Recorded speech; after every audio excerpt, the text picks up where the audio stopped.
ನಿನ್ನೆ ಇಡೀ ಕಾರ್ಯಾಚರಣೆ ಆಗಬೇಕಾದ್ರೆ ಇವೆಲ್ಲ ಆರ್ ಎಫ್ ಗಳ ಡಿ ಆರ್ ಎಫ್ ಎಷ್ಟು ಜನ ಇದ್ದೀರಿ ಡಿ ಆರ್ ಎಫ್ ಅಲ್ಲಿ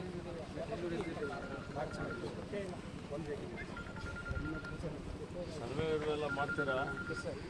ಎಷ್ಟಾಗಿದೆ ಈಗ ಸರ್ವೆ ಜಾಯಿಂಟ್ ಸರ್ವೆ ಮಾಡೋದು ಹೇಳಿದ್ದೀವಲ್ಲ ಎಷ್ಟಾಗಿದೆ joint survey is happening sir and ಒಂದು 30-40% ಫಿನಿಶ್ ಮಾಡಿದೆ ಸರ್ ಈಗ ಈ ಒಂದು ಡೆಡ್ಲೈನ್ ಫಿಕ್ಸ್ ಮಾಡಿಬಿಡಿ ಎಲ್ಲಿ ಇವತ್ತು ಒಂದು ಸರ್ವೆ ನಂಬರಲ್ಲಿ ಫಾರೆಸ್ಟು ಇದೆ ಮತ್ತು ರೆವೆನ್ಯೂ ಇದೆ ಅದು ಇಂಪಾರ್ಟೆಂಟ್ ಇದೆ ಅದಕ್ಕೆ ಜಾಯಿಂಟ್ ಸರ್ವೆ ಎಲ್ಲಿ ಕಂಪ್ಲೀಟ್ ಫಾರೆಸ್ಟ್ ಇದೆ ಬಾಂಡ್ ಫಿಕ್ಸ್ ಆದರೆ ಅದಕ್ಕೇನು ಅವಶ್ಯಕತೆ ಇರಲ್ಲ ಮಾಡಿಬಿಡ್ಬೋದು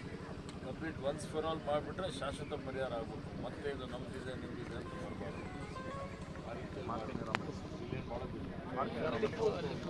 ಅಲ್ಲಿದೆ ಅರ್ಜುನ ಪಾದ ಕ್ಯಾಪ್ಟನ್